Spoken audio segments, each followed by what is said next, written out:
thought for the day. Self-awareness allows you to self-correct. Welcome to 7 Minutes for Yourself. I'm Christina Aina, and I'm so glad you've joined me for what I believe will be 7 of the most enriching minutes of your day.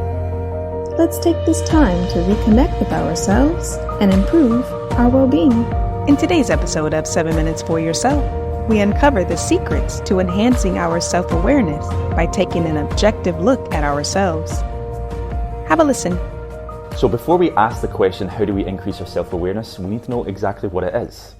Well, basically, it's kind of straightforward when you break it down. It's fundamentally an awareness of yourself. It's an awareness of like your personality or your characteristics, or maybe how you interact with other people, how you function in separate situations.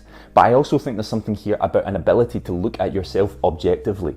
We're all very good at looking at ourselves internally, subjectively, looking at the things that make us tick, but how do others see us? How are we viewed objectively? And can we do that ourselves? That's one of the big things, that's one of the steps actually that we're going to be taking a look at in a little bit.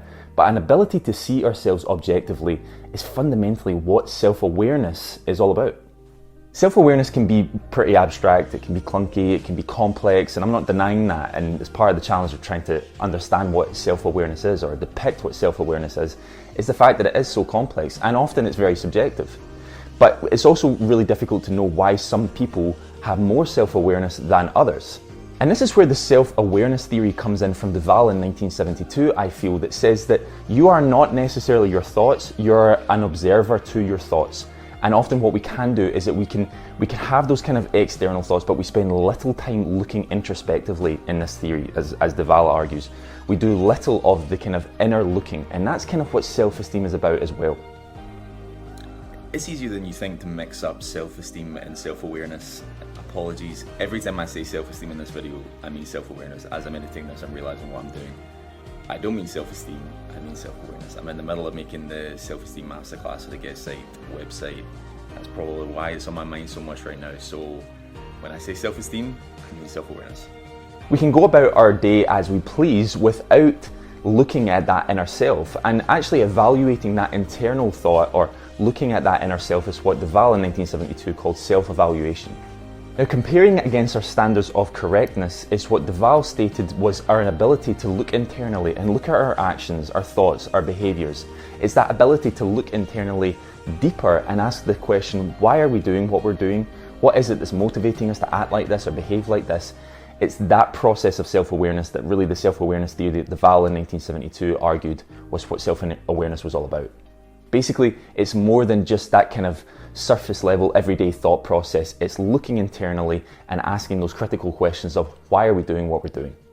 Anyway, enough of the psychological theory, which I can get lost in sometimes. How can you increase your self-awareness? Well, I think the first point, something that we covered a little bit earlier, is being able to look at yourself objectively. Now, we spend so much of our times looking subjectively, and I know that the self-awareness theory from Duval talks a little bit about looking in subjectively or looking at that inner thought process. But that doesn't just mean, looking at yourself and your own thoughts. That's about how do others view us, or how do the objective world view us? How might that objective world view us? There's a really powerful thing about being able to step outside the box. Look at yourself objectively, ask the critical questions. Why am I doing what I'm doing? Why am I thinking what I'm thinking? How am I behaving like this? What is motivating me to do this? Looking at yourself objectively can really help answer that question of how you can develop your self-awareness. For example, the next time that you're at a party, maybe you're meeting new people, or maybe you're people that you know well, or you're at some kind of social event, when you're in a conversation or when you're just hanging out with some friends or people that you know, think a bit about this objective viewpoint. Think about almost stepping outside of yourself and viewing yourself, viewing your social interactions. Now, this is not to kind of be hypercritical of yourself, but it is a process of being able to show a level of self-awareness of what is motivating you to do what you're doing? What's going on behind the scenes that's helping you act the way that you're acting? Looking at yourself objectively is a really powerful tool in being able to increase your self-awareness. The next of my 7 points is journaling, and actually more recently in GetPsyched you might have heard a couple of points in recent videos that I talk about journaling. something I'm doing a lot with clients. It's something I actually do myself often, and I'm seeing massive benefits as a result. And I think when we journal as well, there's a process of being able to be more self-aware. As we journal what's maybe been going on in our week or the past month or how we've been feeling, we engage more with our thought process. We do actually look at ourselves more objectively. We're not in the moment thinking subjectively and reacting to those kind of emotional triggers. Journaling allows us to look more objectively at ourselves, to look at the way that we function in social situations and by ourselves. So maybe journaling is something that you could utilize as one of my key 7 steps to increase your self-awareness. Maybe do that once a week or once every couple of weeks, and just have a little think about how the past few weeks have been for you. What have been some of the key points in your week? What's some of the low points been in your week? How have you acted? What have you done that you've been happy about? What have you done that you've not been so happy about? What's motivated you to act the way that you've been acting, as we talked about looking objectively? I think journaling can be a really, really powerful tool. That concludes today's episode of 7 Minutes for Yourself. Please take a moment to rate and review the show on Apple Podcasts. Today and every day with your kiddo is a gift. Enjoy it.